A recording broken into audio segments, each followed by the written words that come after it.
Stay updated with what businesses are doing in the Middle East and find new strategies to grow your business. I am Ayman Aitani, Business Growth Specialist, and this is BizWrap. Today, we talk about a business that makes 150 dirhams, that's $40, every 10 minutes, and with little supervision.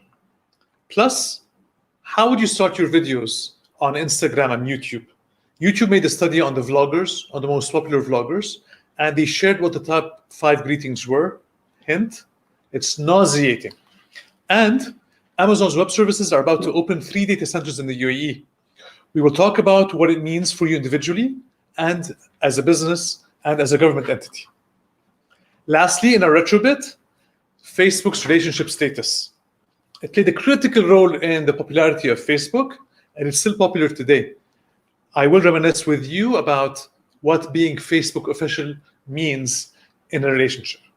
It means everything. I'm Ayman Aitani, and this is BizWrap. And winging it. His name, age, and I don't know. And then he answers, as we are going through our day. Wait, but the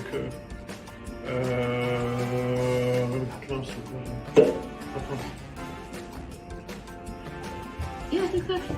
Yeah, correct.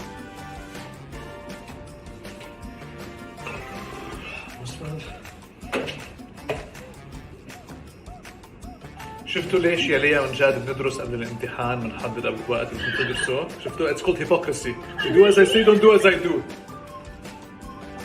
I'm going live. Does your business make 150 dirhams, around $40, every 10 minutes? I'm always looking at how businesses work, how they make their money, what are weak areas to improve on. My kids and I randomly tried a maze game at the Dubai Mall. And I will show you now a video of the business analysis of that social outing. So, does your business make 150 dirhams in less than 10 minutes? With little supervision? This weekend, I came across a business that charges 50 dirhams per person for less than 10 minutes of play. And there were 3 of us, so 150 dirhams. Let us dissect the business and understand it more, especially that my kids enjoyed the maze that they asked to play it again, a sign that the business works. The monthly costs of such a location involve rent, sanitization costs, some maintenance to the mirrors, credit card transactions, the costs of 2 members of staff, marketing, but perhaps not so much as the location is a prime location in the Dubai Mall. Idle time is also a cost, especially during slow weekdays, and annual fees for licenses and such. What stood out for me from this business is the high revenue in a short amount of time, and how little supervision is involved by staff, meaning the experience is great, and you can replicate the concept to multiple locations relatively easy. The downside, though, is the idle time during weekdays, the premium rent to pay, and maybe a client retention issue with the novelty wearing off. Always think about your business and businesses around you, how they work, how money is made, what are the pros and cons of each business. Plus, go ahead and try the maze. It was very fun.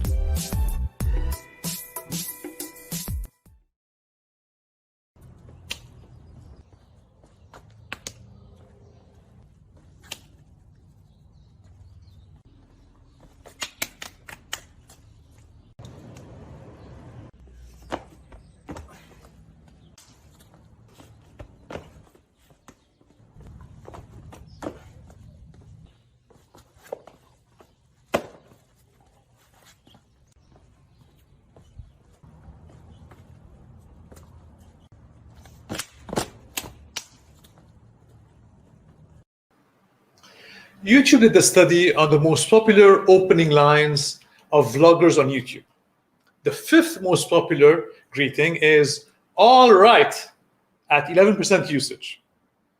"Hi guys" is the 4th most popular at 14% usage.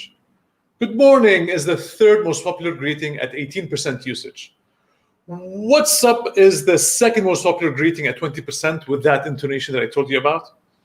And the clear leader in most used greetings by vloggers is "hey guys." That's 36% usage.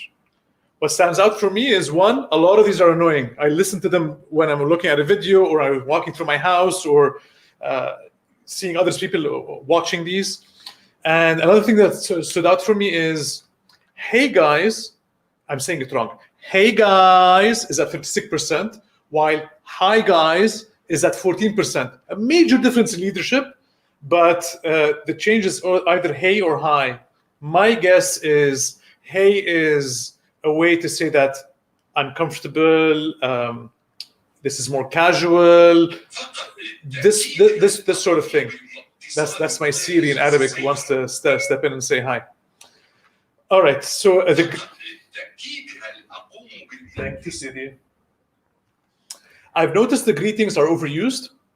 With my videos, what I'm trying to do is I'm trying to go straight into the videos without any unnecessary, because the attention span for 3 seconds, right? So I'm happy that you've stayed in the 5-6 minutes that we're in, but I know that the first few seconds are when you skip to go over to see something else. So I want to go straight into that.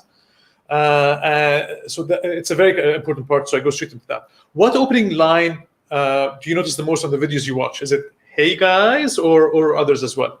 Let me know. Did you know if you look up holy on Google and click these 3 triangles right here, you can start to splash your Google results in Paint. And if you want to clean up, all you have to do is click the little water icon.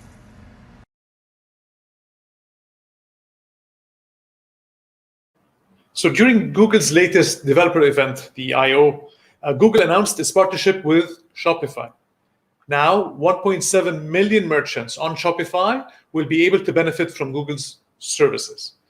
It appears in search results. That's the most critical part. So our flows, usually we go through a Google search, we go through images of the product, we go through YouTube reviews and how to use it, and then we go to an online store to buy or Google Maps location to purchase. That's all via Google's ecosystem. So this partnership with Shopify, what it does is it helps online stores that are based on Shopify, and that's 1.7 million of them. A lot of them are based also in the UAE and Saudi Arabia and the Middle East.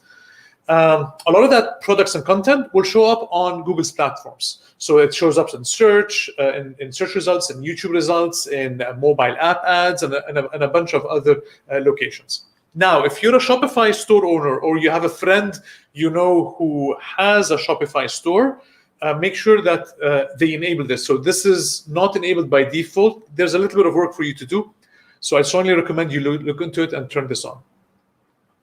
How about you as a consumer?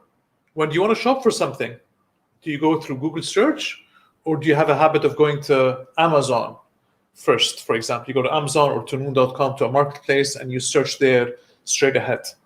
Where do you start first?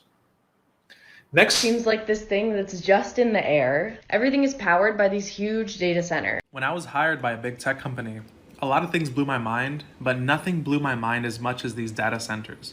They are absolutely insane. We're talking about literal warehouses positioned throughout the world strategically, where the governments are stable and where the weather is good. Inside these data centers are just racks and racks of servers. I think each one of those racks is like a ton or something like that. And yeah, they use a lot of energy, and a lot of really interesting innovation goes into how they cool down these machines, because they do get really hot. So they might use things like the natural weather if the weather is favorable, or how they position all the machines, where the air rises. All of that is taken into account, and the machines are made as efficient as possible to reduce as much impact and reduce costs as possible. These data centers hire thousands of people. It's really cool. So what do Netflix, Majd al-Futtaim, and Anghami have in common? They're using AWS, Amazon's Web Services. So that's a combination of hardware and software that provide all of us with access to information from the internet in the form of images, videos, and text. So AWS, Amazon's Web Services, is in the process of building its own data centers in the UAE. That means data served to you will be done locally within the country. That makes load times much faster, so you don't have to access a server in France or the US or South Asia. And depending on the service, there are certain government requirements where the data needs to physically be inside the country, so that will be served to you from there. And that will also contribute to creating more jobs and definitely increased usage in the region. Next, we talk about relationships and connecting on social media. 2001, 2002, 2003, 2004, 2005, 2006, 2007, 2008, 2009, 2010, 2011, 2012, 2013, 2014, 2015, 2016, 2017, 2018, 2019, and 2020.